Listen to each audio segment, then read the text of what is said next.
Durante 17 años, Pablo Escobar Gaviria creó el mayor imperio de drogas conocido en la historia. Su principal estrategia, miles de asesinos dispuestos a dar la vida por él. John Jairo Velázquez, alias Popeye, mano derecha y sicario personal del capo narco, nos recibe en la peligrosa cárcel de alta seguridad de Colombia y cuenta detalles inéditos de la vida y muerte del patrón. Pablo Emilio Escobar Gaviria era una mente criminal como ninguna, una inteligencia nata y utilizaba las cosas sencillas. ¿Por qué se da cuenta uno que tiene estómago para el crimen? Porque uno mata a una persona y se va para la casa normal, va y almuerza normal, duerme normal. Encontramos y compartimos con Roberto Escobar, alias Osito, hermano de Pablo y cofundador del negocio de cocaínas más lucrativo de la historia. Recorrimos en exclusiva Hacienda Nápoles, la cuna del imperio del cartel de Medellín. Los secretos, dónde escondía su fortuna y los mitos del zar de la cocaína, puestos en la mira. Pablo Escobar Gaviria es una figura controversial, no solo en Colombia, sino en toda América Latina. Pero, ¿qué hace que aún hoy muchos se veneren y otros tantos teman a quien es considerado el narcotraficante más sanguinario del siglo XX? Un equipo de La Mira viajó a Colombia y entrevistó a los personajes más cercanos al zar de la droga. Conocimos de primera fuente antecedentes de su vida, su legado de violencia y muerte en voz del jefe de sus sicarios, el odio que genera en unos y la adoración que causa en otros. Los secretos de Pablo Escobar y su imperio del terror, en el reportaje del periodista Cristian Donoso.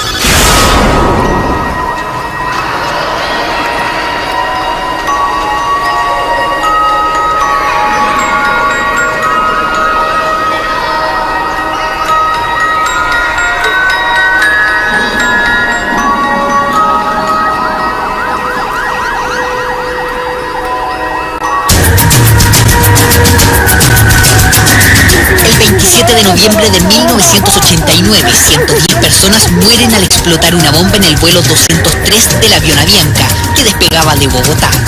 Todos inocentes que nada tenían que ver con el propósito del ataque.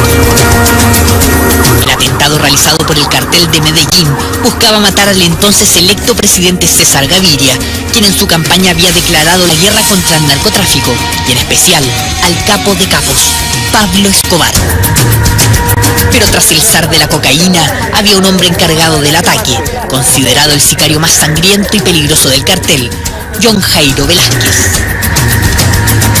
Velázquez, uno de los 4 sobrevivientes del cartel de Medellín, nos cuenta detalles inéditos de quien fuera considerado por Estados Unidos como el criminal más peligroso del siglo XX.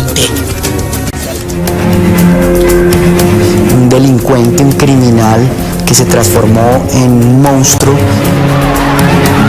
Empezó a poner bombas por todo lado. En Bogotá, en Cali, en Medellín, él peleaba con todo el mundo.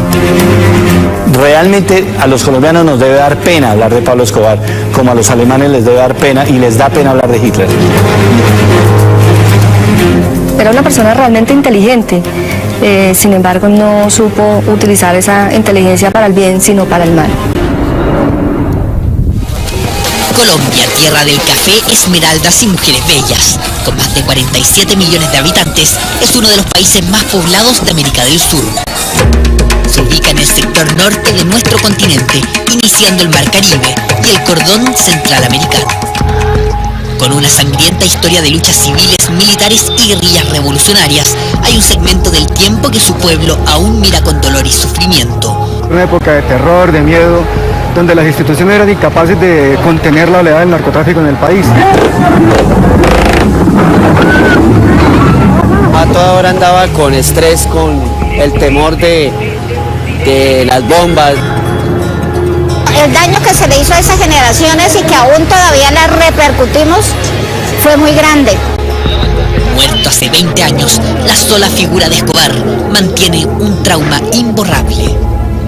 Siempre el gobierno, como todo, trata de tapar las cosas buenas que hizo él y siempre resalta las cosas malas. En el aspecto de la iluminación, obras que está entregando Civismo Marcha y el señor Pablo Escobar Gaviria. Tuvo algunos actos generosos, ¿sí? Actos generosos. Bien, no hizo bien. Su imagen y dolores tan vivos. Por ello no resulta fácil grabar los hitos de su historia. Estuvieron guardados acá y lo tenían exhibido acá, el Rolls Royce de Pablo Escobar. ¿Qué canal son ustedes? Perdón. ¿No se le puede hacer toma al edificio? Disculpe, que somos de Chile. Venimos de Chile, estamos haciendo un informe. La fiscalía. Militares y policías armados que no permiten grabaciones. No fue una ni dos veces. En cada punto referente al capo narco nos fue impedido. Una reacción que se comprende. El cartel de Medellín, liderado por el patrón, partió la historia de Colombia y marcó para siempre a sus habitantes. Colombia es una antes y otra después de Pablo Escobar. Cambió la apariencia del país afuera. Antes era el país de café y las esmeraldas, se convirtió en el país de la cocaína. Me pareció una gran idea tatuar a Pablo Escobar. Eligió de otra forma el camino fácil para hacerse inmortal en esta sociedad colombiana. Creo yo. Oscar Cantor tiene 31 años. Su nuevo tatuaje no es por capricho ni mero atrevimiento. Su infancia la pasó en medio de asesinatos y carros bombas. El nombre de Pablo Escobar lo marcó para siempre. La admiración no surge por las cosas malas que haya hecho o algo así, sino como un solo hombre es capaz de cambiar tanto un país, porque lo cambió políticamente, económicamente, culturalmente. Por ello ha organizado un tour sobre el patrón, que recorre cada hecho de su historia, crecimiento, auge y caída, el tour de Pablo Escobar. Como Pablo no hay dos. No fue el primero, pero sí fue el más grande. En La Mira es el primer programa chileno que logra recorrer cada detalle del zar de la cocaína. Aquí era el calabozo del señor Escobar, que era donde traía a la gente a torturarla, a matarla, en este sector.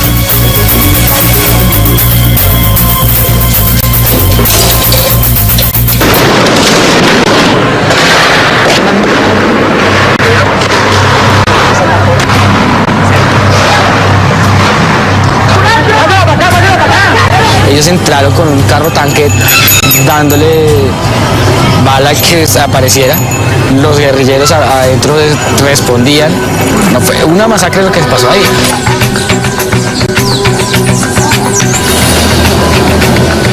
Pablo Escobar, lo que no podía comprar, lo mandaba a hacer. La bóveda donde Pablo Escobar guardaba todo su dinero. Acá, en este lugar, está enterrado Pablo Emilio Escobar Gaviria. El día del entierro del cementerio asistieron más de 200.000 personas. Un recorrido no exento de polémicas. Ha debido soportar las críticas de quienes lo acusan de hacer apología al sangriento criminal. Lo que pasa es que hay mucha gente que cree que tapando la historia, tapando el sol con un solo dedo, diciendo que no, y que no mostrando y no contando, o sea, es mejor. No, la historia hay que mostrarla, la historia se vivió y hay que contarla. Y no se puede borrar, porque Pablo Emilio Escobar Gaviria, el capo más grande del narcotráfico de la historia humana, padre del narcoterrorismo, sus acciones dejaron más de 10.000 muertos. Industrializó el lucrativo negocio de la cocaína, convirtiéndose en el patrón de la mafia cocalera, que lo elevó a ser uno de los 10 hombres más ricos de la humanidad, con una fortuna superior a los 25.000 millones de dólares. Pero usted puede asegurar que su dinero nunca ha tenido vinculación con el narcotráfico. Siempre he asegurado que mi dinero no tiene vínculos con el narcotráfico. Odiado por muchos y amado por otros, fue capaz de compadecerse de la pobreza regalando viviendas y días más tarde derribar un avión con más de 100 inocentes. De ser congresista electo popularmente, ofrecer miles de dólares por asesinatos y torturas.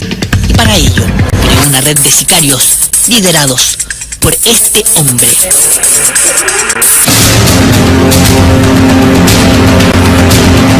La cárcel de alta seguridad de Cómbita, la más importante de Colombia, queda a 200 kilómetros al norte de Bogotá. La seguridad es altísima, hasta el punto de llegar con fusiles mientras grabábamos el ingreso desde la autopista.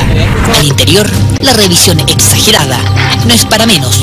En el penal custodian a asesinos, guerrilleros y paramilitares. Pero el prisionero más reconocido y peligroso es quien nos recibe. John Jairo Velázquez, alias Popeye, es el prisionero 007 y, como el famoso agente, infundió temor y respeto a punta de fuego. Popeye fue el sicario personal y mano derecha de Pablo Escobar, a quien se les indica como uno de los autores materiales del atentado del vuelo 203 de Avianca, y recuentos informales lo asocian a más de 1.500 muertes. Amigo, encantado yo. Saluda al pueblo chileno yo. Consígame una novia ya o yo. Ojalá sea bonito yo. ¿Te quiere? Claro, sí. Su mirada sigue fuerte y firme a pesar de 22 años tras los barrotes. Su lengua llena de historia junto al patrón, punzante y atrevida. Para mí Pablo Emilio Escobar Gaviria fue mi amigo. Primero fue mi patrón. Yo trabajé para él obnubiladamente, cegado por la figura de él, porque era un buen hombre para mí. Pablo Emilio Escobar Gaviria era una mente criminal como ninguna, una inteligencia nata y utilizaba las cosas sencillas. Los otros capos se dedicaron a coleccionar reinas de belleza, diamantes, obras de arte, fincas con piscina y caballos de paso fino colombiano. Y Pablo Emilio Escobar Gaviria tenía una visión de bandido porque él se fijaba en Al Capone y él empezó a comprar armas y a coger sicarios de los barrios de Medellín, de las comunas, y a tenerlos al lado de él. Entonces, mientras los otros disfrutaban la vida, él se armaba. Nos pide que lo llamemos Popeye, apodo ganado cuando fue miembro de la Marina colombiana. Vive completamente aislado junto a otro preso de alta complejidad. Solo puede salir a un patio cerrado y blindado a los pies de su pequeña celda. Mira, este es mi mundo, vea. Aquí tengo un gran tesoro que es mi radio, vea. ¿Ahí escucha radio? Ahí escucho radio. Aquí tengo mi gran tesoro. Vaya, aquí me cuida Dios, Jesucristo, la Virgen, Espíritu Santo. Tengo un combo grande santo porque el problema mío es grande. Es pequeño el espacio, eso sí. No, ya sé, pues yo también soy berraco. Pero es suficiente. Es suficiente porque Colombia hay mucho hacinamiento ahora y yo soy privilegiado porque tengo mi propio huequito. Y aquí soy feliz, aquí tengo mis libros, mis cosas. Mire, este libro lo escribí yo, aquí lo tengo. John Jairo Velázquez tiene 51 años. Llegó con 23 al cartel de Medellín como soldado. Popeye, en pocos meses, ya era el más destacado del grupo de sicarios. ¿Por qué se da cuenta uno que tiene estómago para el crimen? Porque uno mata a una persona y se va para la casa normal, va y almuerza normal, duerme normal. Yo conocí muchos asesinos en la mafia. Hay unos que cierran los ojos, le pegan 30 balazos por aquí, por allá, en un pie, en una oreja y no pasa nada, ¿se me entiende? En cambio, el asesino serio dispara 2 tiros a la cabeza, de aquí para arriba y listo. Y el asesino profesional trabaja con revólver porque el revólver nunca se traba. En cambio, la pistola se puede trabar y lo deja usted enredado en el problema. Y el asesino profesional se conoce ahí porque siempre trabaja la cabeza y porque mira lo que está haciendo, porque no tiene miedo. ¿Y usted era un asesino profesional? Yo era un asesino profesional, pues esa era mi misión dentro del cartel de Medellín. Porque yo no era narcotraficante. No, yo no le tenía miedo a eso. Yo siempre andaba armado y donde dormía armado. Yo estaba en guerra. Popeye nos cuenta que la mayor virtud de Pablo Escobar era su cercanía.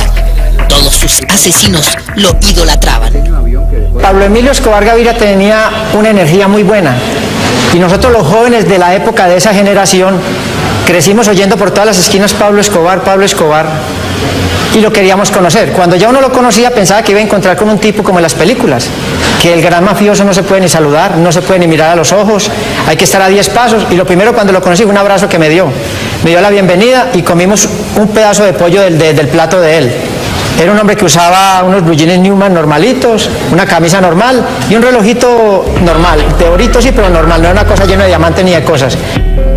Se llegó a estimar que Pablo Escobar tuvo en Medellín cerca de 5.000 sicarios. Se preocupaba mucho por el bienestar de sus asesinos. No era que él prefiriera, por ejemplo, un narcotraficante que coronara 200 o 300 toneladas de coca, no, primero sus asesinos, porque era su base, era su fortaleza. Según Popeye, una inteligente estrategia que lo diferenciaba de sus compañeros de negocio. Resulta que el arma más poderosa de Pablo Escobar Gaviria no eran las ametralladoras, sino la inteligencia. Pablo Escobar desde el año 1983 montó unos grupos de inteligencia muy fuertes en Bogotá, Medellín, Cali, las principales ciudades de Colombia. Entonces usted era jefe de la inteligencia de esa ciudad, usted tenía a su disposición una gran cantidad de dinero. Entonces usted infiltraba notificadores de la Corte Suprema, notificadores de los jueces, periodistas, muchas cosas. Era una industria del crimen bien planificada por una mente criminal que era Pablo Emilio Escobar Gaviria. Nosotros no necesitábamos llevar una pistola para Bogotá, allá había una ametralladora, había dinamita, había de todo. Usted llegaba a Bogotá, se desplazaba, ya encontraba todo, ejecutaba y todo el mundo quedaba asustado. Una perfecta industria del sicariato, creado por el patrón que seguía al pie de la letra su máxima de vida, plata o plomo. desde ministros hasta obreros. Según los expedientes de la justicia colombiana, Popeye a punta de fuego mató a más de 250 personas, instaló 200 bombas, secuestró a Andrés Pastrana, quien posteriormente fue presidente, también a Francisco Santos, quien fuera vicepresidente. Pues nosotros no éramos psicópatas que llegábamos y en la casa con fotos, así una cosa bien terrorífica, íbamos haciendo, no, nada de eso. De mi propia mano, por el proceso y todo, yo calculo que unas 250 personas. ¿250 personas? Sí. ¿Y usted tiene remordimiento respecto a eso? Tiene mi idea. Yo lo hacía a nivel profesional. Yo trabajaba para un hombre que nosotros le metimos un tinte político a nuestra lucha, que era la no extradición de colombianos hacia los Estados Unidos de Norteamérica. Durante los últimos 8 años, Popeye ha colaborado con la justicia para aclarar los casos de asesinatos y genocidios. Muchos políticos han caído presos por sus dichos. Asegura, los dineros del patrón estaban en todos lados. El dinero llegaba por toneladas.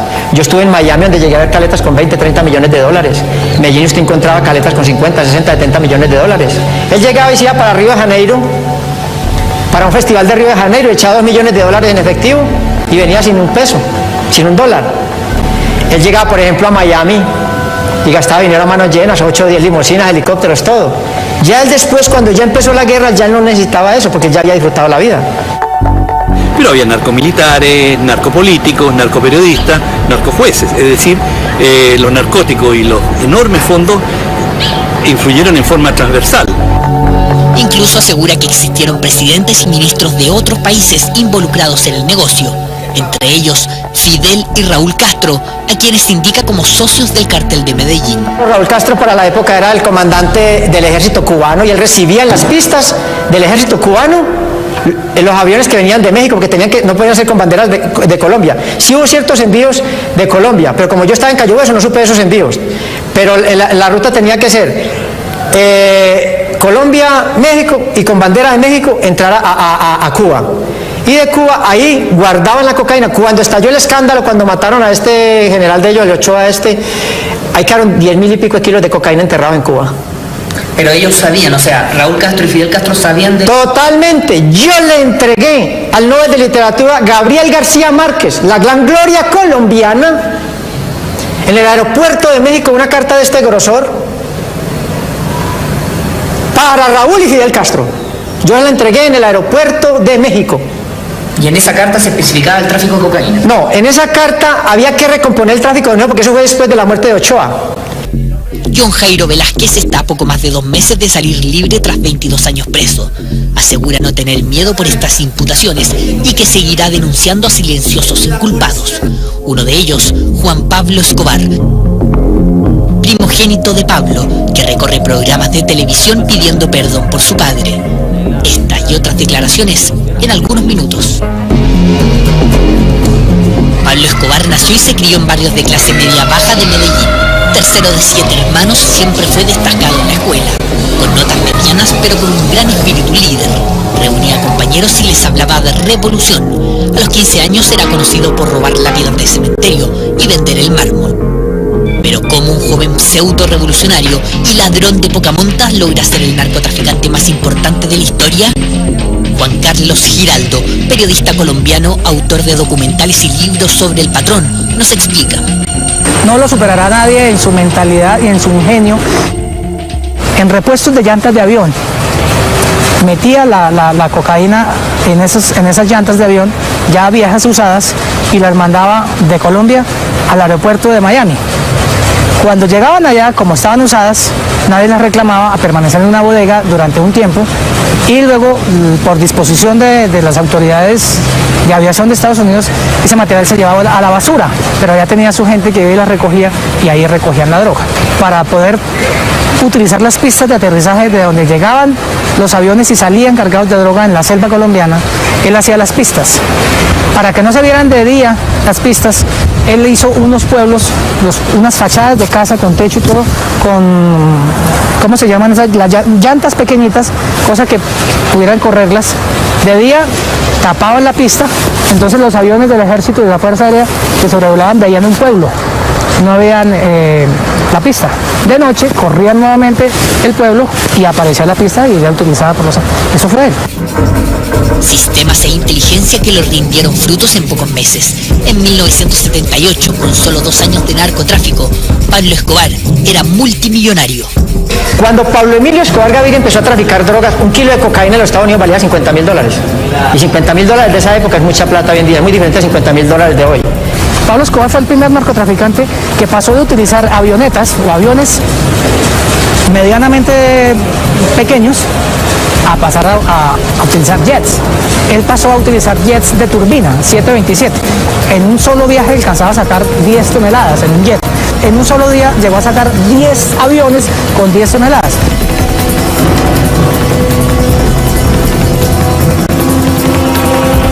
Durante 7 años amasó una fortuna estimada en más de $25.000 millones. Su inteligencia lo llevó a ocultar el dinero en novedosos escondites llamados caletas, la última de ellas encontradas en la casa donde murió el patrón. Para la época fue un elemento bastante novedoso, donde Pablo Escobar Gaviria guardaba sus documentos confidenciales, ¿sí?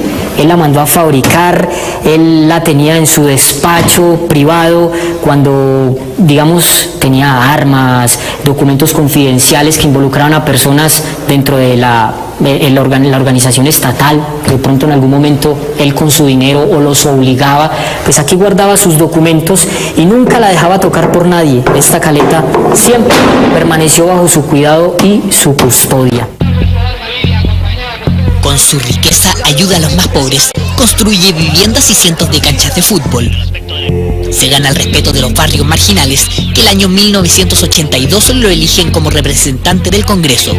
Pero su dinero genera sospechas. En 1984, Guillermo Cano, director del diario El Espectador, publica un artículo donde muestra su pasado criminal de los años 70. El ministro de Justicia, Rodrigo Lara Bonilla, comienza a investigar y pide la destitución. Se trata de una escalada del narcotráfico que hoy busca la salida de un ministro del gabinete. Políticos ven con malos ojos que un millonario sin educación les quite protagonismo. Buscan detenerlo para extraditarlo a Estados Unidos como narcotraficante.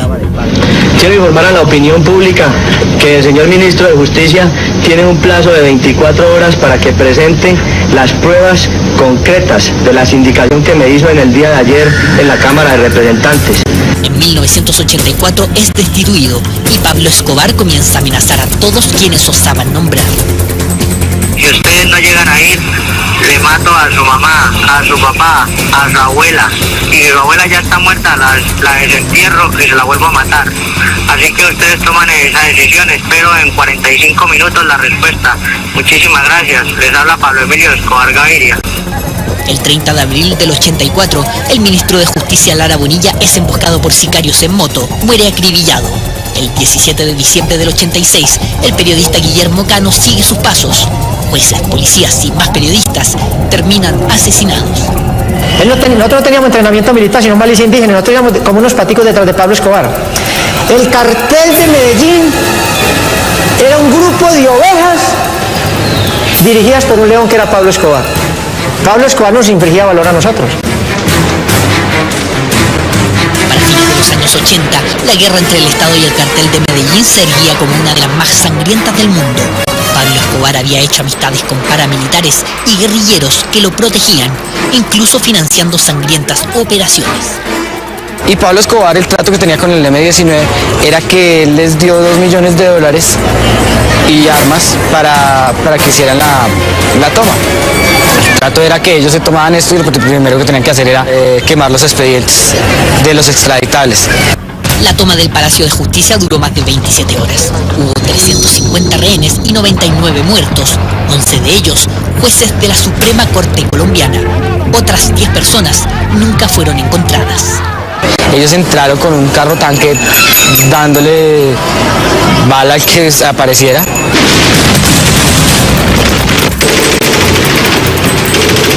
Los guerrilleros adentro respondían. No, fue una masacre lo que se pasó ahí. Durante años las autoridades colombianas negaron la participación de Pablo Escobar en esta sangrienta operación. Popeye, testigo de las reuniones previas, ratifica la intervención del patrón. Yo estuve ahí. Se le entregaron $2 millones a un miembro importante, Iván Marino Espina, que él muere antes de la toma, pero la plata se la entregaron. Armas se recogieron en Medellín. Era tan grande la fortuna del capo y sus ansias de triunfo que comienza a ofrecer hasta $10.000 por policías muertos. Reparte armas de grueso calibre a sus sicarios. Más de 600 uniformados son asesinados en plena calle. Pablo Emilio Escobar Gaviria, que para esa época, los 80, él ya contaba con un arsenal, ¿sí?, que ni siquiera al interior de la institución todavía se conocía. Eran armas que él mandaba a traer del exterior, compraba armas con silenciador que él tenía para la época, y ni siquiera los grupos legalmente constituidos, las fuerzas militares y la policía, tenían conocimiento de que Pablo Escobar Gaviria ya tuviera ese arsenal en su poder. Y a la primera noche matamos 17 policías. Y como los policías vivían en los barrios populares, lo empezamos a atacar en los barrios populares y ahí se cuajó la guerra. Los muertos ahí fueron bastanticos. ¿Usted mató policías? Sí, claro, y los pagaba también. ¿Sí? Salíamos a enfrentarlos, mano a mano. Y Pablo Escobar hacía retenes y como si fuéramos ley, nos disfrazábamos de policías para matar policías. Habían policías que mataban policías, les pagamos a los policías la muerte de los policías, compramos los fusiles de la policía, eso fue una locura. Pablo Escobar Gaviria era un bandido perfecto. ¿Cómo es el bandido perfecto? El bandido perfecto es una persona equilibrada emocionalmente, ni se pone muy contento por una cosa buena que le sucede, ni se coloca muy triste por una cosa mala que le sucede, sino que es una personalidad así, normal, así. Es de los tipos que se emborrachaba y lo abrazaba a uno, te quiero mucho, y babiaba, no. Él se fumaba un varillo y se tomaba media cerveza génica y ya. Era un hombre que hablaba normalmente, pausado, tomaba sus decisiones con cabeza fría, él era un témpano de hielo. Por eso llegó hasta donde llegó.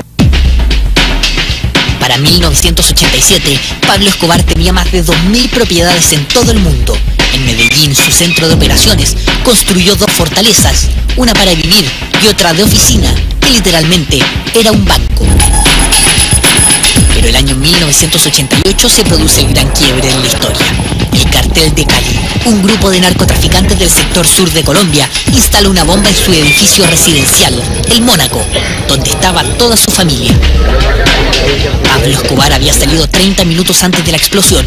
Sus hijos y señora salvaron con vida, no así 3 de sus guardaespaldas y sirvientes. Con la llegada de la policía y la prensa, se percataron del increíble lujo de la propiedad. Más de 50 automóviles de colección y obras de arte originales de Rodin, Botero, Picasso, incluso Dalí, que duplicaban el valor de la propiedad. 25 años más tarde ingresamos al edificio Mónaco, destruido y deshabitado. Aún así se puede observar la majestuosidad de la construcción y los detalles que hacían de Pablo Escobar, el sanguinario capo de la cocaína. Pablo Escobar vivía acá con sus hijos y su esposa en el 6º y 7º piso. El resto de pisos era para los empleados, las señoras de la cocina, los señores de mantenimiento, los escoltas. Y ahorita van a ver cómo eran los apartamentos de los empleados. Este era uno de los baños de los empleados, un jacuzzi.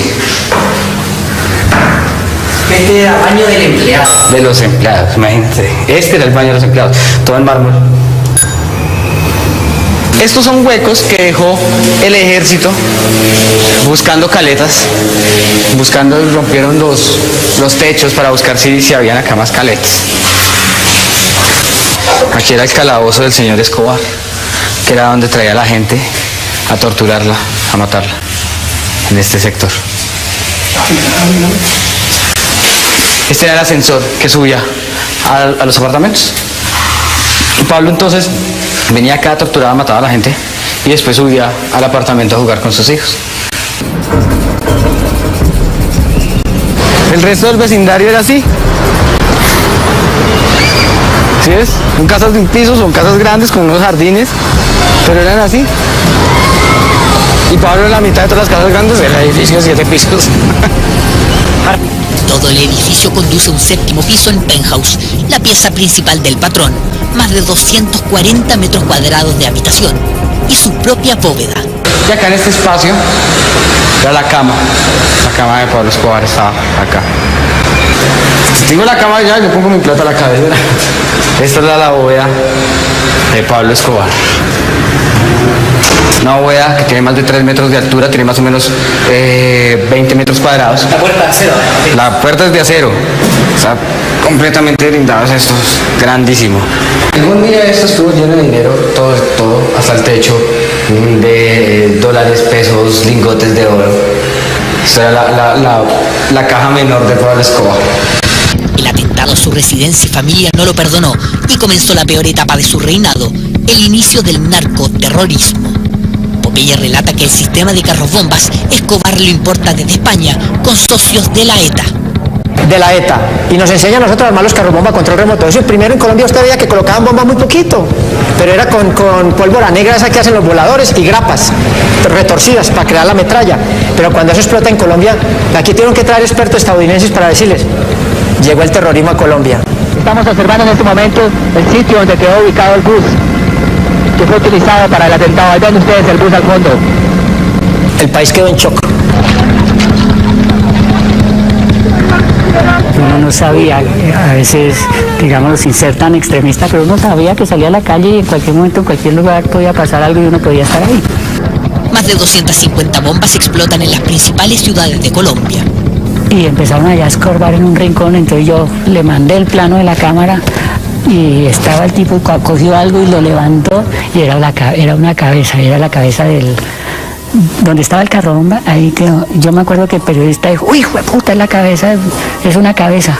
Las escenas yo creo que no, yo se las puedo decir, la televisión las puede mostrar, pero la vivencia es una cosa que es espantosa, o sea, el olor de la sangre, el olor de la pólvora, la dinamita, no podríamos reflejarlo en las imágenes, no alcanza a ser reflejado en las imágenes. Continúa por 2 años. En 1991, Pablo Escobar se entrega a la justicia colombiana tras lograr cambiar la constitución e impedir la extradición. Durante 9 meses vive en la cárcel La Catedral, construida con su propia fortuna. Al momento de su traslado, los radios del helicóptero captan nuevas amenazas de Pablo Escobar. Todo lo que ustedes sufrieron y lo que mi familia también ha sufrido, pues va a repercutir en la paz de este país, que es muy importante. 9 meses dura Pablo Escobar y sus secuaces en La Catedral. El 21 de julio del 92 se escapa caminando tras haber matado, desmembrado y quemado a 2 de sus socios del cartel al interior de la prisión. A cada gendarme le habría pagado miles de dólares. Nuevamente con la llegada de la prensa, se destapa el lujo con el que vivía el patrón en la supuesta cárcel estatal. Restaurante con chef extranjeros, áreas de juego, oficinas para continuar el negocio, piezas de lujo y la celda 001, una majestuosa habitación para el jefe, incluso con escondites. La Catedral era una cosa de locos. Eso era una empresa criminal. En la cárcel de La Catedral empezamos a reconstruir la estructura del narcotráfico. Se empezó a manejar la guerra contra el cartel de Cali. Y allí seguimos en la guerra contra el cartel de Cali. ¿Era un hotel 5 estrellas? Un hotel 6 estrellas. Allí subían las señoritas, habían orgías, teníamos chimeneas en las celdas, había discoteca pequeña, pues no una discoteca con luces como las de Miami, pero sí eran chéveres para ser una cárcel. Había visitas todo el día. La búsqueda de Escobar se desata con más de 5.000 hombres. Todos sus enemigos se unen. La policía, militares, la CIA, la DEA, paramilitares, guerrilleros y el cartel de Cali forman el bloque de búsqueda. Por Colombia, denuncia a los narcotraficantes. Se buscan Pablo Escobar Gaviria y Gonzalo Rodríguez Gacha. En medio de la guerra, Roberto Escobar, alias Osito, hermano y socio del capo, es detenido. Estando en la cárcel recibe una carta bomba que explota en sus manos. Producto de la bomba, queda prácticamente sin audición, la pérdida de un ojo y con la visión del 10% en el otro. 20 años más tarde de aquel atentado, logramos ubicarlo y compartir unos momentos. Insólitamente, usufructúa de la imagen de su hermano. Eso en algunos minutos. Luego, las duras acusaciones de Popeye al hijo de Pablo Escobar. El señor Marroquín era un asesino. De los 12 años participaba en torturas con nosotros porque el patrón lo estaba entrenando para que fuera un bandido. Yo estoy en contra de todas esas organizaciones que atenten contra la seguridad y la paz de la nación, ya sean ellas de izquierda o de derecha. Pablo Escobar dejó su huella en el mundo como el mayor narcotraficante de la historia, con una estructura de sicarios compleja que hasta el día de hoy complican a Colombia. Además creó y articuló las mejores rutas de contrabando utilizadas hasta la actualidad.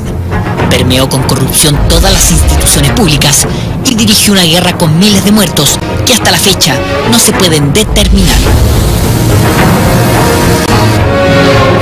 De hecho, hasta el día de hoy no es raro encontrarse con militares fuertemente armados custodiando plazas, casas y caminos.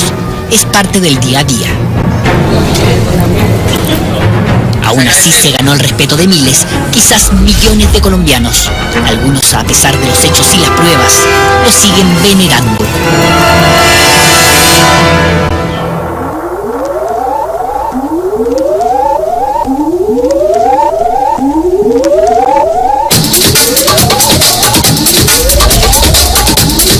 A principios de 1980, un multimillonario Pablo Escobar comienza a resonar en los medios y los barrios marginales como benefactor. Sus principales donaciones, canchas de fútbol. Señor congresista Pablo Escobar, a nombre de los barrios Nutivar y Fátima, hago entrega de esta bandeja como reconocimiento a su decidido apoyo que brindó para que este 27º clásico futbolístico haya sido todo un éxito. Y hemos vinculado a los equipos Atlético Nacional y Deportivo Independiente de Medellín a esta noble campaña. En meses era conocido como el Robin Hood colombiano. Un aplauso para Pablo Escobar Gaviria, después de ese maravilloso saque de honor. Con su lema Civismo en Marcha, recorre los barrios marginales de Medellín. Era 1982. Con 6 años en el negocio del tráfico, era multimillonario. Bueno, nuestro movimiento, la ideología principal de nuestro movimiento es civismo, nacionalismo, programas sociales, ecológicos y deportivos. ¿Usted se cree el Robin Hood antioqueño? De ninguna manera, pero de todas maneras es un calificativo que resulta bastante interesante porque quienes conocen la historia de Robin Hood saben perfectamente que luchó y que salió en la defensa de las clases populares. Es en ese mismo año que realiza una de las obras sociales más recordadas. En 1982, Pablo Escobar corona su autodenominado movimiento social Civismo en Marcha, con la construcción de más de 400 viviendas para personas de escasos recursos. Hasta el día de hoy, este barrio lleva orgullosamente su nombre.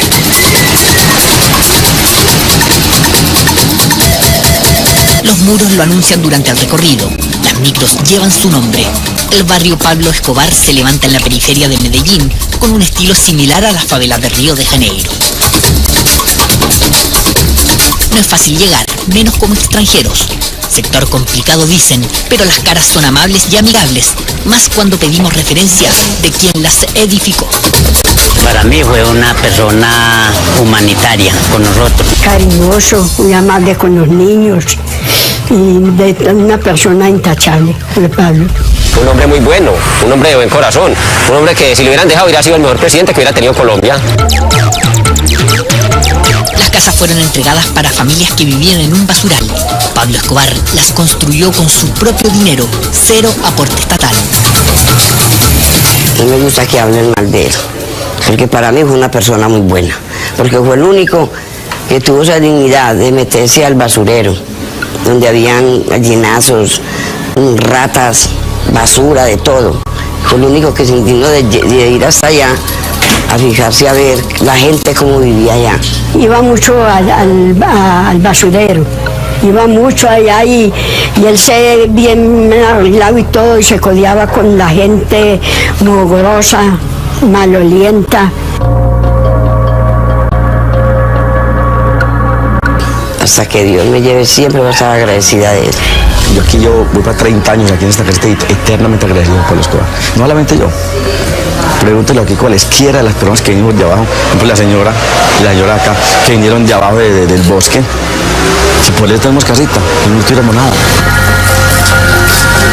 30 años han pasado desde la entrega de estas casas, 20 de la muerte de su benefactor, pero ni el tiempo ni la política han logrado borrar el nombre y rostro de Pablo Escobar. Ese letrero lo colocamos hace poco en contra de un alcalde que hubo en Medellín, Alonso Solar Jaramillo, que decía que ese nombre había que cambiarlo. Y nosotros dimos que por el contrario, las cosas hay que marcarlas con su nombre. Entonces lo marcamos con el nombre del barrio Pablo Escobar. Y no solo está el muro en su recuerdo, estampitas y fotos con rostros del patrón cubren paredes de estos vecinos.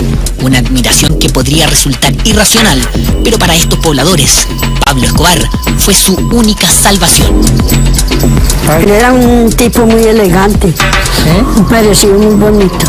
Jamás. Nunca nos pidió nada a cambio. Fuera yo un embustero, tendría que le hubiera pedido algo gratis. Acá habían antes muchas más placas de agradecimiento a Pablo, entonces, pero a gente que no le convenía, porque estaba su nombre ahí, las mandaron quitar. Un lugar que cada 2 de diciembre, día de la muerte de Pablo Escobar, se repleta de flores y llantos. Mucha tristeza, muchas lágrimas, mucho, mejor dicho. Como que se nos hubiera muerto la mamá, porque ella era un papá para nosotros. Un recuerdo y veneración que estos pobladores aseguran pregonarán a extranjeros, vecinos y familia. La devoción por su benefactor la mantendrán por siempre.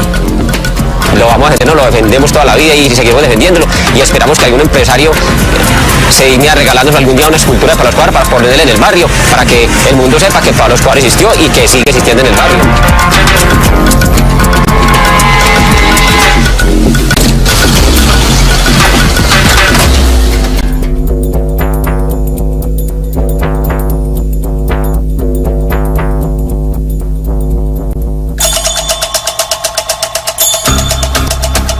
Con 2 años de tráfico, Pablo Escobar ya era un reconocido multimillonario de Medellín. Toneladas de drogas se despachaban diariamente desde la selva hacia Estados Unidos, donde el kilo de cocaína se vendía a $50.000. En 1978 decide capitalizar su éxito económico y criminal comprando 3.000 hectáreas de terreno. Funda la Hacienda Nápoles, en una posición estratégica entre Bogotá y Medellín, rodeado de espesa selva. En 1978, Escobar y Gaviria compran una extensa finca en la región del Magdalena Medio colombiano, la Hacienda Nápoles, orgullo y símbolo de su éxito. Amante de los animales, Pablo Escobar construye su propio zoológico con más de 300 especies exóticas, todas al aire libre. Él, para satisfacer a su ego y a su familia, decidió que todos aquellos animales exóticos que no habían en Colombia, él los pudo traer de África. Construye hoteles de lujo para sus invitados, 6 piscinas, 18 lagos artificiales, una pista de aterrizaje donde incluso podía maniobrar un avión Hércules, helipuertos, hangares, una plaza de toros, un bar-restaurante y caballerizas de paso fino. Si usted va a la Hacienda Nápoles, lo que encuentra ahí es un museíto chimbo ahí. Primero, es una cosa esplendorosa en Latinoamérica. Animales en su hábitat natural. Era una locura los animales que hay, porque era más costoso el sostenimiento de los animales que traer los animales. Y unos lagos muy bonitos. Pues la casa en esa época, para esa época era muy bonita la casa principal, muchos árboles. En diciembre de 1978 inaugura su pequeño reino, invita a toda la familia y contrata un canal de televisión para realizar un documental. Los helicópteros también empiezan a llegar, trayendo consigo a más visitantes.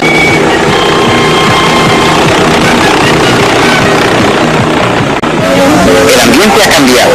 El sonido de la música, las risas, la conversación, el chapuceo en la piscina dan el ambiente de recreo y descanso. Preciado que tengo en mi vida, mi esposa, mis amigos, mis compañeros de oficina y de trabajo, porque es gente que pertenece al municipio de Envigado. Con el paso del tiempo, Hacienda Nápoles se convierte en el centro de operaciones del cartel de Medellín. Reuniones, secuestros, asesinatos, pago de coimas y despacho de drogas se hacen desde este punto. El año 1984, tras la muerte del ministro de Justicia Rodrigo Lara Bonilla, Escobar deja la propiedad. Sus animales quedan libres por los páramos. En 1992 es tomada por militares que la destruyen buscando dineros. A 30 años de su apogeo, viajamos al lugar. El trayecto terrestre entre Bogotá y Hacienda Nápoles es en medio de la selva. Los 200 kilómetros se recorren en 5 horas, si es que no hay camiones o accidentes. Fácilmente pueden ser 7. El camino es custodiado en todo momento por militares, uno de los tantos legados del patrón del mal. Al llegar, su imponente anuncio, el icónico portal con la avioneta en su parte superior. El mito dice que fue su primer envío a Estados Unidos, un mito solamente. Aquel monomotor no tenía la autonomía necesaria. Al interior, la magnitud sorprende. Se ha convertido en un parque de atracciones. Con algunos pequeños cambios, uno logra apreciar la envergadura del Imperio Escobar.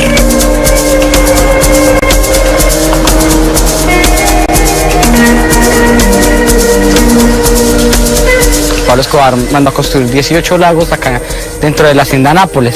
Desvió un río cercano para llenarlos de agua y lo hizo. Él originalmente trajo 4 hipopótamos del zoológico de San Diego, 3 hembras, un macho, y hoy en día, después de más de 20 años, hay casi 40 hipopótamos.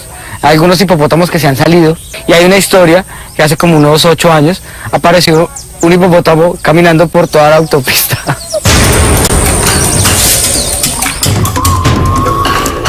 Bueno, Pablo acá tenía canguros, tenía elefantes, jirafas, rinocerontes, avestruces. En el lago hay un animal muy representativo del río Amazonas, que es el delfín rosado, que tenía un delfín rosado acá. Esta era una de sus mascotas, la tenía en el patio de su casa. Esto es lo que más impresiona, cómo una persona logró tener tanto dinero, tanto poder para construir esto, para tener animales de esta magnitud como mascota. Y él es Vera, el original rinoceronte que tenía Pablo Escobar. La gente venía acá, conocía el zoológico, los lagos, era como si fuera un hotel 5 estrellas, pero gratis. Y aquí pasaron políticos, deportistas, modelos, las mujeres más hermosas del mundo pasaron por acá, la gente más importante del mundo pasó por acá. Aquí pasó gente como Noriega, como Vladimiro Montesinos, hasta incluso hay el mito de que estuvo acá los Rolling Stones. Estas cebras que vemos acá son hijas de las originales que trajo Pablo Escobar. En los 80s, cuando Pablo Escobar las trajo, llegó acá a Linderena a decirle a Pablo, bueno, estos animales ¿qué? Nos los vamos a llevar. Él estaba en Medellín, vino rápidamente en el helicóptero, le dijo al funcionario que no se las llevara, que le daba dinero, y todo eso el funcionario no quiso aceptar. Y mientras que él hablaba con él, porque Pablo era una persona muy dada a hablar, y entonces todo esto, los empleados trajeron pintura, cogieron unos burros, los pintaron, y el Linderena lo que se llevó fueron 5 burros, y le dejaron acá las originales.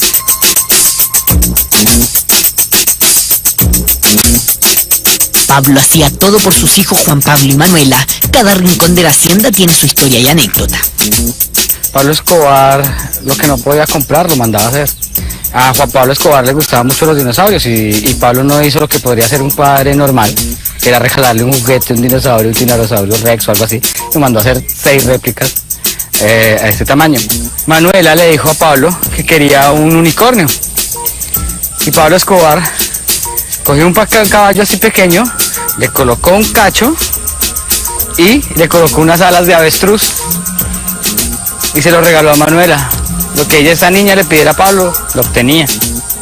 Le dio eso en una Navidad y obviamente el caballo no duró más de 2 o 3 días vivo y se murió de la infección. No es que le pegara, sino que le hizo una operación. Le hizo una operación, se lo cosieron, un cacho, y las alas se las cosieron. Gonzalo Rodríguez Gacha era la persona que tenía los laboratorios, ¿sí? Era la persona que hacía la cocaína. Se la vendía a Pablo y a los Ochoa. Pero como tal, Pablo Escobar lo que hacía era distribuir. Él acá en la hacienda Nápoles y en Río Negro y en Medellín tenía avionetas, jumbos, sí, aviones súper grandes para distribuir.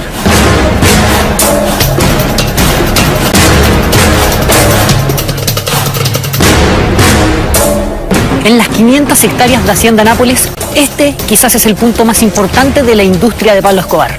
La pista de aterrizajes, donde se distribuía la droga a todo Centroamérica, incluso a Estados Unidos, pero también donde comenzaba la fiesta, donde las personalidades políticas de la farándula, del espectáculo mundial, llegaban para pasarlo bien, para tener un rato agradable y también disfrutar de la tremenda casa que ahora iremos a conocer.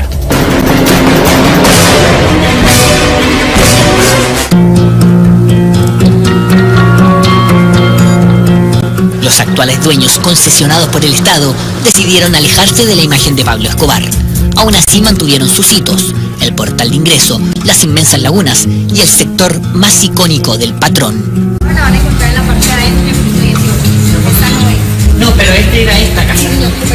La mansión de la época está destruida por quienes buscaron las supuestas fortunas escondidas. Ahora es un museo, autos de colección incendiados por sus enemigos, motos de agua, lanchas en desuso y un helipuerto lo adornan. Digamos, acá podemos ver una foto de esta misma baranda, mira cómo era. ¿Y esta la construyó él? ¿Él la manda a construir? Él la manda a construir con Gustavo, con su primo Gustavo Gaviria. Ahí era donde estaba el comedor, quedaba la piscina.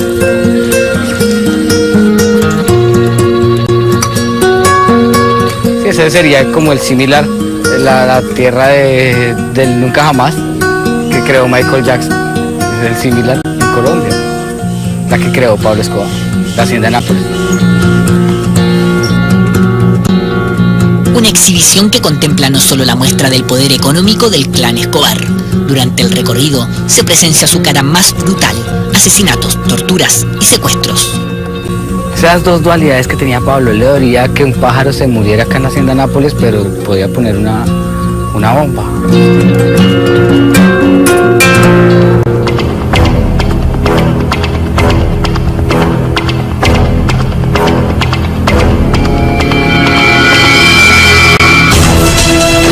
En 1982, Pablo Escobar, gracias a sus benefactores de casas y canchas de fútbol, es elegido el representante del Congreso.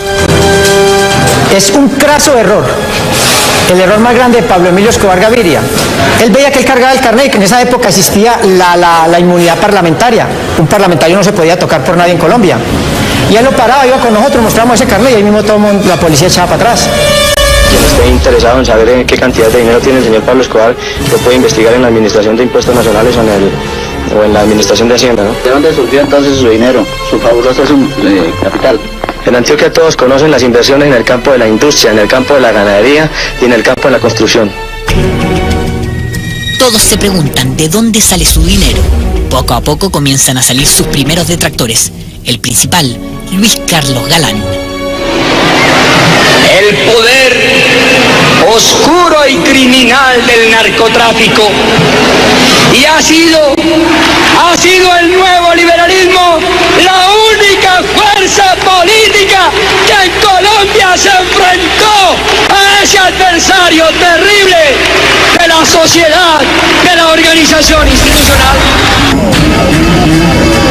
El líder del Partido Liberal Colombiano logra la expulsión del Congreso de Escobar y comienza una campaña en su contra para lograr su extradición. Pablo nunca olvidará, y en 1989, cuando Luis Carlos Galán era candidato a la presidencia y lideraba las encuestas, Escobar lo asesina en uno de sus últimos discursos públicos, el gran magnicidio de Escobar.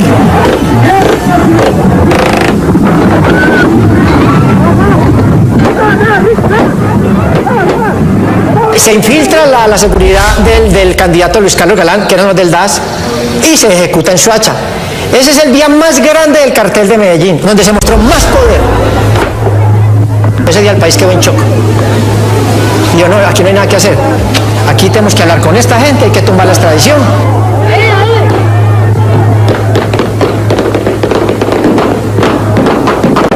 Juan Manuel, su hijo, actual senador de Colombia, asegura nunca haber tenido más temor que aquella noche.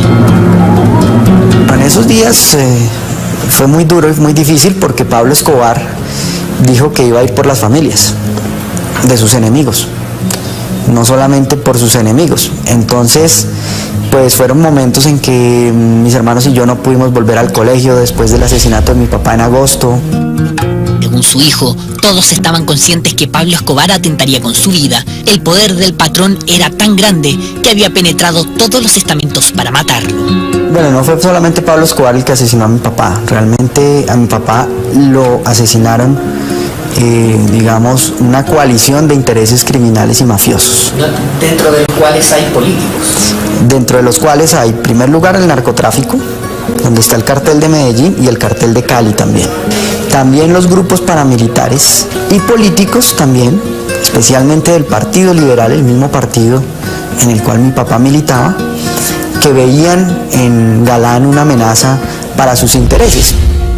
Prácticamente no quedó ningún sector de la sociedad colombiana que no hubiera estado penetrado de alguna manera por el narcotráfico. Incluso una vez muerto, Escobar dinamitó 2 veces el monumento en su nombre, como repetía a sus sicarios: los mataba en vida y los remataba en muerte. Un delincuente, un criminal que se transformó en un monstruo que puso de rodillas al Estado colombiano a través de la corrupción y a través de la intimidación, que no tenía ningún problema en asesinar y eliminar a cualquiera que se atravesara en su camino, en sus intereses, en su proyecto criminal, fuera quien fuera, viniera de donde viniera, no tenía ningún problema en asesinarlo, en eliminarlo a él, a sus familias, a su descendencia, a lo que fuera con tal de lograr su objetivo.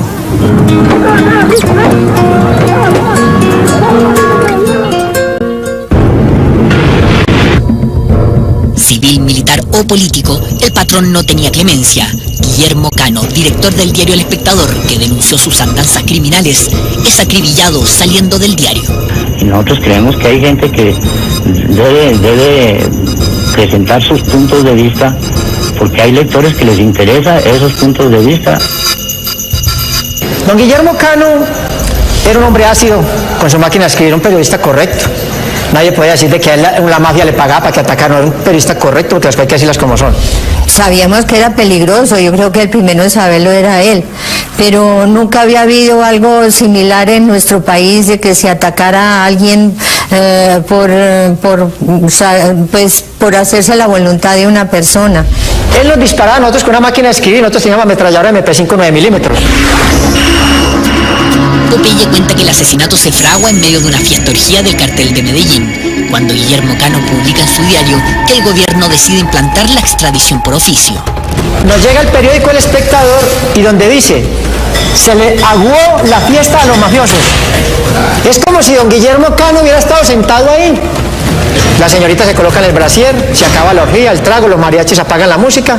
Entonces Pablo Escobar, Gonzalo Rodríguez Gacha y Jorge Ochoa toman la decisión de matar a don Guillermo Cano. El aparato de inteligencia militar montado por Escobar permitió idear el plan. Cuando llegaron los sicarios a Bogotá, todo estaba resuelto. Ya la inteligencia de don Guillermo Cano sabían que salía en un Subarito, que salía a tal hora, que entraba a tal hora, que él manejaba.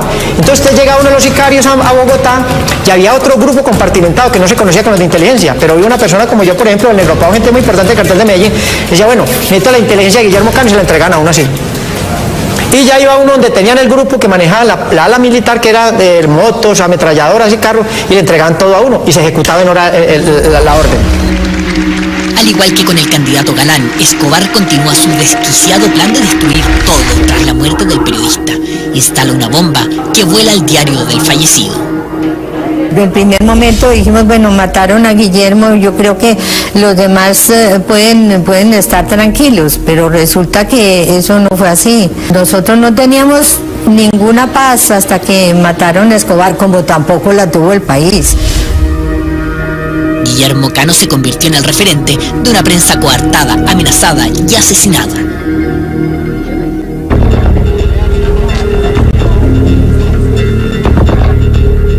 La época era muy difícil porque tenías que informar casi que con la pistola aquí, ¿no? Contra ningún miembro del cartel de Medellín había orden de captura. ¿Por qué? Porque si un juez, en esa época no existía la fiscalía, si un juez le abría un caso a un miembro del cartel de Medellín, el juez se moría inmediatamente. Una ley del terror que pocos sobrevivieron para contar, uno de ellos, Francisco Díaz. A mí, por ejemplo, me llegó un policía y me dijo, mire, yo soy experto en antiexplosivos. Me contrataron para matarlo, para ponerle una bomba a usted. Y aquí está la bomba. Me la puso en las manos. Pero no, ahora la fresco que no tiene explosivos. Eso le corre a uno la sangre por el cuerpo, es muy duro. Las amenazas, cuando a uno lo amenazan yo creo que la parte psicológica, la presión psicológica es lo más fuerte de una amenaza.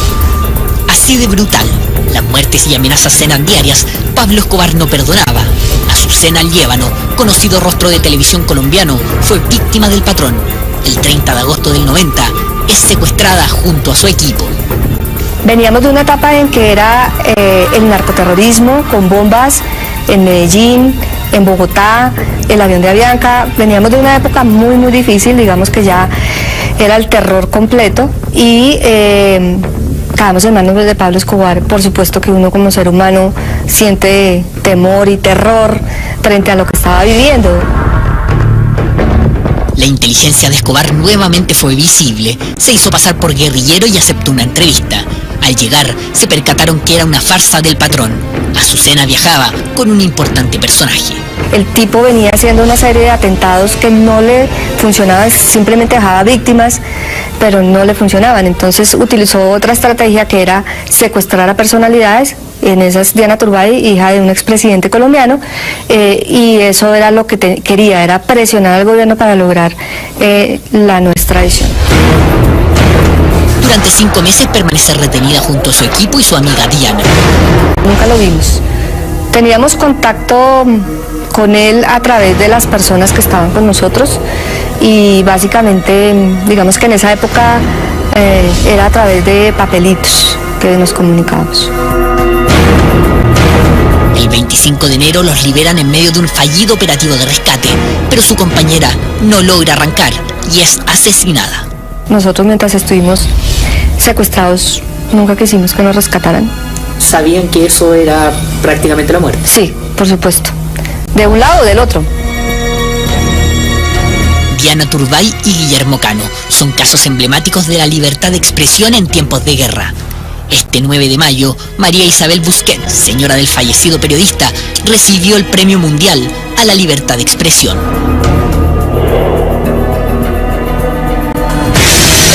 Tras 22 años preso, Popeye saldrá en libertad los primeros días de agosto. A pesar de sus miles de asesinatos, su cooperación con la justicia decreció la pena. Yo tengo amigos, yo soy una persona que siembro. Yo no tengo miedo, o sí hay cierto temor, porque es que el miedo es el que lo mantiene vivo a uno, y a mí me gusta el miedo, y me gusta saborearlo, y hay una cosa de lo que yo no le tengo miedo es a la muerte, porque aquí vemos 2 muertos hablando. Un temor justificado, sus enemigos han aumentado tras cooperar con la justicia e inculpar a políticos, militares y civiles. Yo tengo una filosofía, muchos dicen que es barata, también muy linda, es filosofía que yo he aprendido en la lucha de la vida. Yo tengo 51 años de edad, de experiencia tengo 1500. Si ustedes vienen con armas, ¿responderá con fuego? Totalmente, porque yo no soy bobo. Y yo soy rápido y soy avispado. Y soy muy previsible, pendiente de todo. Yo soy como un piloto de helicóptero que va piloteando y va mirando dónde va a aterrizar en caso de una emergencia. Yo voy caminando y veo dónde va a salir un arma. Lo que sí no vuelvo a hacer es recibir un contrato para asesinar a una persona, eso no lo vuelvo a hacer. Pero si a mí me vienen a matar, yo no soy bobo, yo me defiendo. Asegura que uno de sus principales enemigos actuales es Sebastián Marroquín, el hijo primogénito de Pablo Escobar, Juan Pablo, que cambió su nombre tras la muerte del padre. El señor Marroquín, a quien yo ayudé cuando murió Pablo Escobar, porque yo estaba preso en la cárcel Modelo, y con un poderoso narcotraficante, Iván Ordinola Grajales, logro que él vaya a Cali a arreglar con Rodrigo Orejuela, que eran mis enemigos, pero Iván era mi amigo. Yo le salvé la vida al miserable del Marroquín, a la señora madre y a la niña. Y por ellos quedaron en un acuerdo, porque cuando matan al patrón, Marroquín le su bocota y dice que va a matar a los que mataron al patrón. Dice no creer la actitud pacifista mostrada en los últimos años de Escobar Jr., donde incluso grabó un documental pidiendo perdón a los hijos de Galán y Lara Bonilla, además de recorrer programas de televisión disculpándose. ¿Por qué te nació ir a pedirle perdón a los hijos de él en circunstancias de que tú eras muy chico cuando eso ocurrió y seguramente no tuviste ninguna responsabilidad? Sin duda que no tuve ninguna responsabilidad, pero sí he sentido la responsabilidad moral como familia y como familiar directo de mi padre de acercarme a sus víctimas, y debo decir que esto no solamente ha ocurrido en el contexto del documental. A partir de allí se generaron encuentros que lamentablemente no están documentados. John Jairo Velázquez, mano derecha y sicario personal de Pablo Escobar, tiene una visión muy diferente del hijo. El señor Marroquín era un asesino. De los 12 años participaba en torturas con nosotros, porque el patrón lo estaba entrenando para que fuera un bandido. Él estuvo en la muerte del capitán Posada de la Policía Nacional, donde le colocaron una bomba en la puerta. Él estuvo en eso. Después él ahorita dice que él es un santo, pero él fue un bandido. ¿A él por qué no lo pueden judicializar? Porque era menor de edad. Hoy en día él es uno de mis grandes enemigos. Él salía a decir que el papá de él no dejaba testigos. Está muy bien en un solo asesinato usted no dejar testigos, porque lo muertos son 3.000 y nosotros éramos 2.000. ¿Cómo es usted para tapar eso? Y el señor Marroquín viene y le mete los dedos en la boca al hijo de Galán, al hijo de Lara Bonilla. ¿Para qué? Para entrar a Colombia a vender unas propiedades y unas obras de artes que tienen todavía acá. Y viene a pedirle perdón. El único inteligente fue Juan Manuel Galán, que le dijo, venga, ¿usted por qué me pide perdón a mí? Fue una babosada lo que hicieron ahí. Metieron las patas los hijos de Galán y de Lara Bonilla, porque están al frente de un bandido que es el señor Marroquín. Como yo, que soy una rata, pero soy una rata que lo reconozco. Él orina agua bendita, él ahora hace mantra y todo, es un Gandhi gordo. Él dice que no, que él orina agua bendita y que él vende camisetas. Están llenos de millones de dólares de la actividad criminal de nosotros y de su padre. Millones de dólares que asegura aún están disponibles ilegalmente por la familia ante la impericia de la justicia. El patrón edificó la mayoría de los lotes en Medellín. Tenía edificios por todas partes, tenía moteles y en Miami tenía como 400 apartamentos y casas de recreo. Ellos tienen una plata muy grande en Suiza. Esas platas están escondidas allá. La fortuna de Pablo Escobar está en obras de arte, diamantes y oro. Las obras de arte las tiene doña Tata en Argentina. Y muchas obras de arte de esas son de personas que nosotros secuestramos y matamos y pagaron con esas obras de arte. Las tiene su hijo Juan Pablo en Argentina. Todo ese dinero está allá. Cuando haya que resarcir el daño de las víctimas del cartel de Medellín, hay que ir por esas obras de arte que las tiene Juan Pablo en Argentina. Opinión similar tiene Francisco Díaz, periodista de la época. Aquí se ha comentado de Juan Pablo, es que Juan Pablo estuvo mucho al lado de su papá cuando se cometieron muchos de los crímenes que cometió el cartel de Medellín. Y lo que sí se le puede contar a la comunidad y que Juan Pablo se lo debe contar al mundo y explicar por qué lo hizo y en los términos que lo hizo. Cuando muere, el día que matan a Pablo Escobar, lo llama una periodista, él contesta al teléfono, supongo también era el calor, dijo: yo voy a poner bombas por todo lado, voy a matar policías, voy a matar al que sea, voy a vengar la sangre de mi padre. Nosotros no queremos hablar en este momento. Todos ellos que nos mató, yo puedo matar a todos sus putas, yo soy el más mal país. Era un niño y un joven que tuvo todo lo que quiso, pero además que creció, tuvo su infancia y su juventud, fue con sicarios. No creo que tuviera cosas o historias muy buenas para contar. Realmente la historia que queda de él en Colombia es una historia negra y es una historia de muerte también. Durante semanas intentamos conversar con Juan Pablo. Exigía pago de varios miles de dólares para hablar. Un negocio redondo si se piensan que en menos de un mes visitó 3 programas solo en Chile. Pero no es el único que vive usufructuando de la imagen de su padre.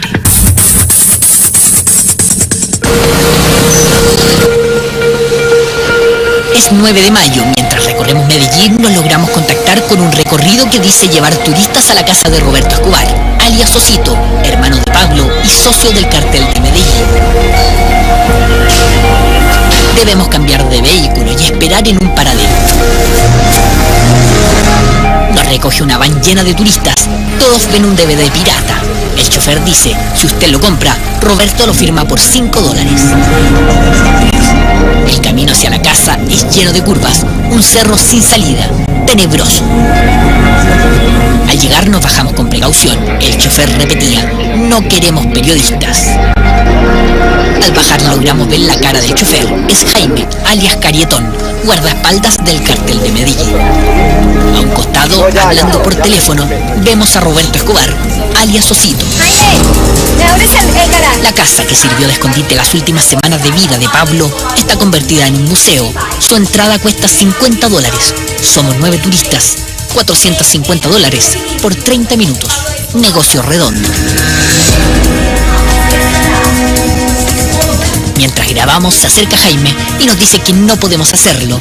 No quiere periodistas. Hay 6 cámaras escondidas siguiéndonos. De lejos, Roberto Escobar, uno de los 4 sobrevivientes del cartel de Medellín, se pasea. Hay hoyos de bala en las paredes y vidrios, producto de intentos de secuestro a Roberto. La gente sigue buscando la fortuna del patrón, escondida en caletas como las que muestran. Tras 20 minutos de recorrido, aparece nuevamente Roberto, esta vez para filmar los DVDs piratas y fotografías de su hermano, previo pago de $5. Y si usted quiere, se puede sacar una foto con él. Claro, ahora. Enseguida tomamos fotico allí con él. Firmame esto. Eso. Aquí tenemos, comenzamos a entender el lucrativo negocio que atrae a turistas de todo el mundo. Nosotros recibimos personas de Australia. Tras ello conversa con nosotros breves minutos, porque si quiere una entrevista debe cancelar $6.000. Desafortunadamente muchos escritores de libros que no conocen la historia. Apenas ve por un ojo y es prácticamente sordo. Tras un atentado con una carta bomba cuando era narcotraficante, le deben traducir todo. Que usted está parado después del atentado con la carta bomba y todo eso. que se ve bien, a pesar de todo. Muchas gracias. Roberto asegura tener una patente de la OMS para realizar estudios en pacientes con cáncer y SIDA. Afirma tener la cura. Jaime, el guardaespaldas, se percata de nuestras grabaciones y se lleva a Roberto. Conocieron a Roberto en persona. Privilegio. Privilegio histórico. Tras 30 minutos en la casa museo debemos irnos. El show terminó y Osito va a descansar. $450 y otros tantos más en su billetera, porque todos se llevan su foto firmada. Hoy en día puedo decir que Pablo Escobar ya es un mito que poco a poco se aproxima a la imagen de Al Capone, de estos mafiosos milenarios que ahora son más personajes de series de televisión y de cine que realmente delincuentes. Luego, los mitos de la muerte de Pablo Escobar. Es muy difícil que te den un tiro en toda la oreja. A Pablo Emilio Escobar Gaviria lo mataron. ¿Acierto militar o suicidio? Yo nunca le vi miedo en sus ojos. El patrón jugaba con la...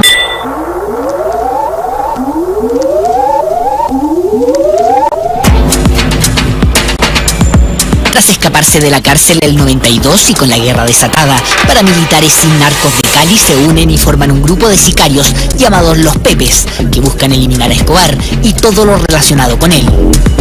La familia Escobar intenta arrancar de Colombia, pero ningún país los acepta, ni siquiera con las maletas llenas de dinero. Ante eventuales atentados, son protegidos en el hotel de Kendama por el propio gobierno. El 3 de diciembre del 93, un día después de cumplir 44 años, Pablo llama a sus hijos y habla por 22 minutos. Su gran error, los teléfonos estaban intervenidos. Al patrón solo le quedaba un guardaespaldas. Cuando pasaron por acá buscándolo, se dieron cuenta que por esa ventana Escobar estaba hablando por teléfono. Y en ese momento rodearon todo, la manzana, y ingresaron. El primero que cayó fue Álvaro de Jesús, alias El Limón. Salió, se dio cuenta cuando tumbaron la puerta y él salió a disparar y murió acá. Por donde vemos allá arriba, donde están esos bloques grises, ¿sí? Ahí había una ventana. Abrió la ventana, saltó, había otro muro ahí, y vuelve y salta y cae en el tejado. Él pretendía escapar por ahí.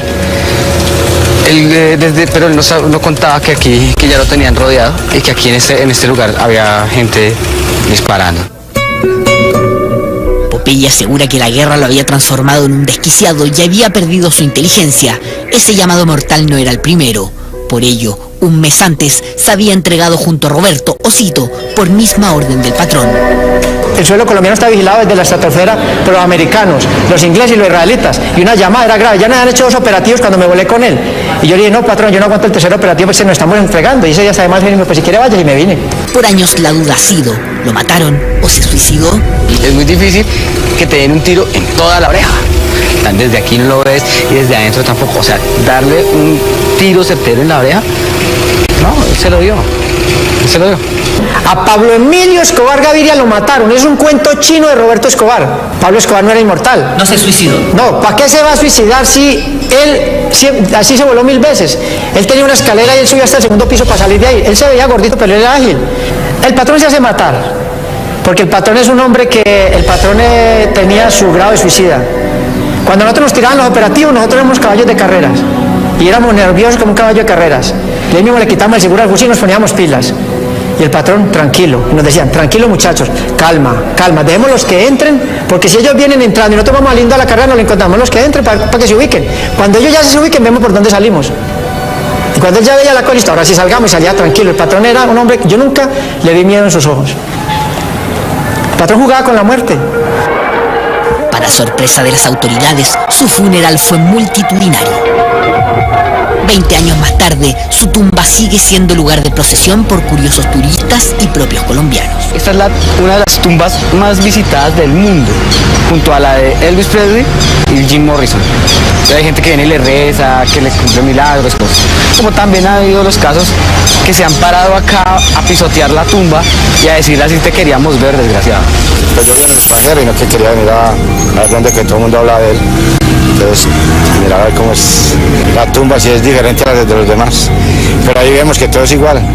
Para mí no es importante, simplemente marcó la historia de una forma negativa. Es una curiosidad simplemente.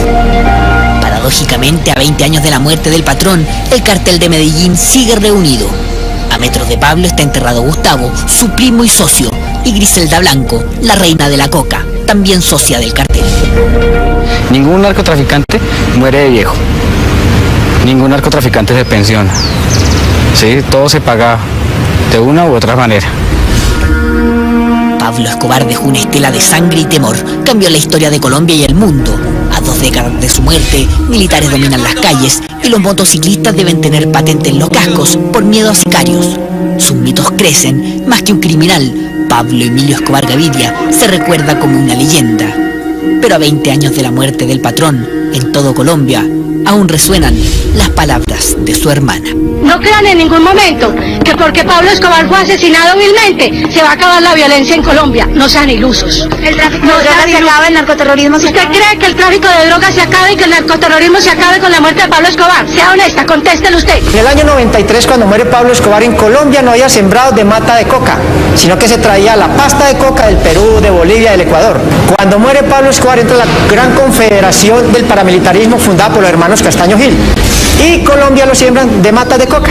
Esto es como el cáncer, eso es un virus que no va a pasar y no va a parar. Pienso que fue infructuosa esa lucha. Sacaron las bombas y se acabó muchas cosas, pero la corrupción, tristemente, en nuestro país todavía sigue. La corrupción en Colombia está desbordada, a todo nivel, desde arriba hasta abajo. Hay un dicho acá en Colombia que dice que los políticos colombianos son tan corruptos que corrompieron a Pablo Escobar. La violenta muerte de Pablo Escobar no significó el fin del narcotráfico ni de la violencia en Colombia. Surgieron nuevos carteles que ocuparon el lugar que él dejó. Pero afortunadamente ninguno de estos ha igualado la crueldad ni ha logrado la relevancia que tuvo el zar de la cocaína. Y es que, independiente del juicio que se haga de su figura, es indesmentible que Escobar ya pasó a la historia del mundo como el criminal más poderoso, influyente y sanguinario de los últimos tiempos. Por eso hoy estuvo en la mira. Hasta la próxima. Señor Pablo Escobar Gaviria. Tuvo algunos actos generosos, ¿sí? Actos generosos. Bien, no hizo bien. Su imagen y dolor están vivos, por ello no resulta fácil grabar los hitos de su historia.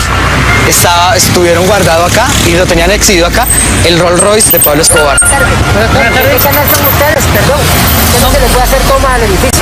Disculpe, que somos de Chile, venimos de Chile, estamos haciendo un informe. La fiscalía. Militares y policías armados que no permiten grabaciones. No fue una ni 2 veces. En cada punto referente al capo narco nos fue impedido. Una reacción que se comprende. El cartel de Medellín, liderado por el patrón, partió la historia de Colombia y marcó para siempre a sus habitantes. Colombia es una antes y otra después de Pablo Escobar. Cambió la apariencia del país afuera. Antes era el país del café y las esmeraldas, se convirtió en el país de la cocaína. Me pareció una agradable idea tatuar a Pablo Escobar. Eligió de otra forma el camino fácil para hacerse inmortal en esta sociedad colombiana. Creo yo.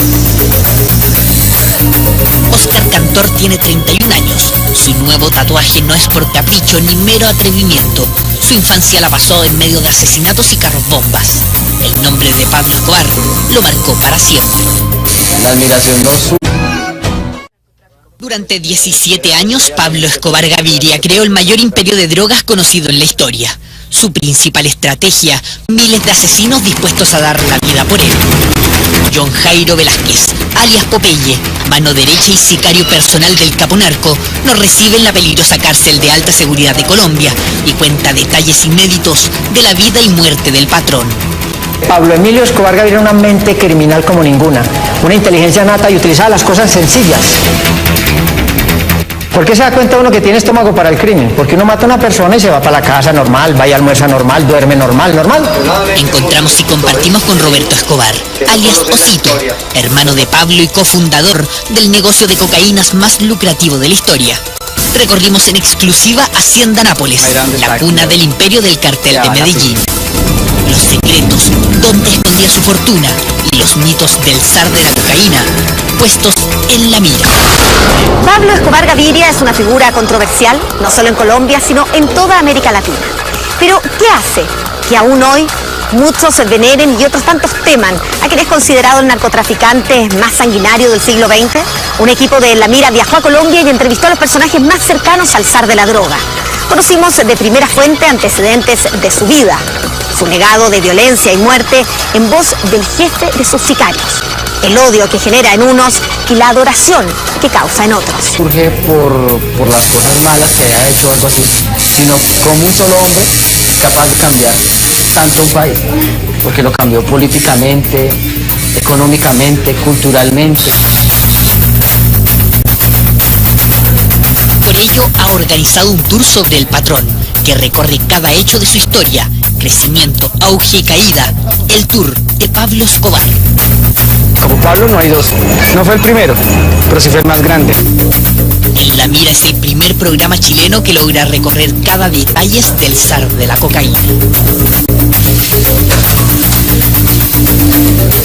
Aquí era el calabozo del señor Escobar, que era donde traía a la gente a torturarla, a matarla, en este sector.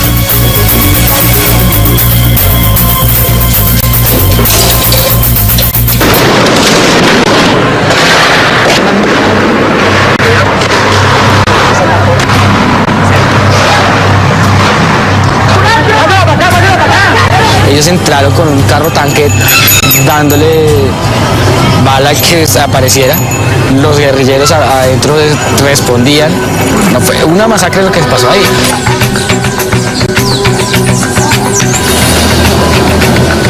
Pablo Escobar lo que no podía comprar lo mandaba a hacer. La bóveda donde Pablo Escobar guardaba todo su dinero. Acá, en este lugar, está enterrado Pablo Emilio Escobar. Empezó a poner bombas por todo lado. En Bogotá, en Cali, en Medellín, él peleaba con todo el mundo. Realmente a los colombianos nos debe dar pena hablar de Pablo Escobar, como a los alemanes les debe dar pena y les da pena hablar de Hitler. Era una persona realmente inteligente, sin embargo no supo utilizar esa inteligencia para el bien, sino para el mal. Colombia, tierra del café, esmeraldas y mujeres bellas. Con más de 47 millones de habitantes, es uno de los países más poblados de América del Sur. Se ubica en el sector norte de nuestro continente, iniciando el Mar Caribe y el cordón central americano. Con una sangrienta historia de luchas civiles, militares y guerrillas revolucionarias, hay un segmento del tiempo que su pueblo aún mira con dolor y sufrimiento. Una época de terror, de miedo, donde las instituciones eran incapaces de contener la oleada del narcotráfico en el país. A toda hora andaba con estrés, con el temor de las bombas. El daño que se le hizo a esas generaciones y que aún todavía las repercutimos fue muy grande. Muerto hace 20 años, la sola figura de Escobar mantiene un trauma imborrable. Siempre el gobierno, como todo, trata de tapar las cosas buenas que hizo él y siempre resalta las cosas malas. En el aspecto de la iluminación, obras que está entregando Civismo Marcha y... Los secretos de Pablo Escobar y su imperio del terror, en el reportaje del periodista Cristian Donoso.